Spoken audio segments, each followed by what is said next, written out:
Radio Arc-en-Ciel et Iris vous donnent le sourire. Engagé, courageux et impétueux, Leroy Jenkins n'a qu'à bien se tenir. Avec Victor, il n'y a rien à voir.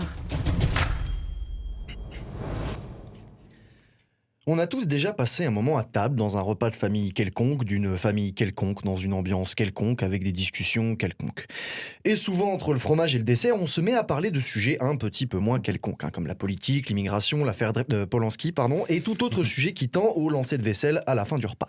Mais avant ça, il faut bien meubler un peu, et c'est là qu'intervient le sujet préféré de nos bonnes ménagères bien françaises, et quelconques, bien entendu, l'éducation de leurs enfants quelconques. Ah, moi, mon fils, je l'ai inscrit au foot, c'est bien qu'il fasse du sport. Ah bah le mien, je l'ai mis au tennis, c'est quand même moins débile que le foot. Bref, Karen, son truc pour Kevin, c'est de le faire courir assez pour qu'il soit trop fatigué pour foutre le feu à la maison. Mais il y a toujours une ou deux mères qui résistent encore et toujours aux pratiques sportives et qui rêvent que leurs enfants deviennent des artistes. Alors là, par contre, c'est festival. Moi, je l'ai mis au dessin, à la peinture, à la sculpture, et puis le mardi, c'est solfège pour qu'il s'entraîne avec son violon, et puis après, c'est macramé pour garder le travail manuel, et puis le jeudi, c'est poterie, et puis vendredi, c'est batterie, parce que tu sais, s'il n'a pas une formation artistique complète, ça lui servira à rien. Bref, vous voyez le tableau, de quoi provoquer une bonne indigestion à un pauvre gamin qui voulait juste faire poète-poète avec sa trompette. Bon, prenez le même enfant 10 ans plus tard, il a évidemment tout arrêté parce qu'il a tout vomi, le voilà qui veut plus rien faire et qui surtout ne s'intéresse plus à l'art.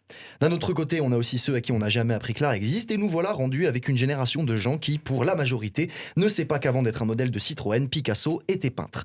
Voilà, plus personne s'intéresse à l'art, les musées sont sous-subventionnés, on n'a plus de quoi les faire tenir debout, on n'y voit plus l'intérêt, l'art se perd, l'art se meurt et bientôt on sera plus qu'une bande de débiles qui ne savent que faire poète-poète avec leur trompette. Bon, est-ce que c'est si vrai que ça ? En fait non, c'est complètement faux. C'est même stupide de dire ce que je viens de dire. Parce que l'art, c'est pas juste les arts classiques. Déjà, on en a 7 d'art, officiels, parce que selon comment on est tourné, ça change tout le temps.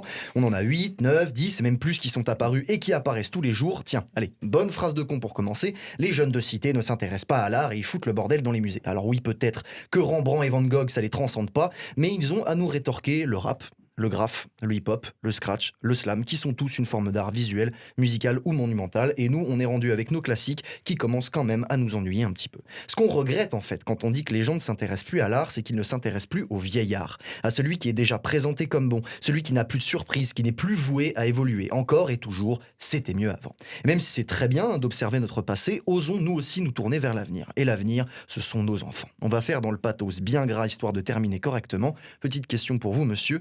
Doit-on imposer l'étude de l'art à nos enfants ? Jeunesse, culture, vie locale, débat. Votre émission radio, y a rien à voir.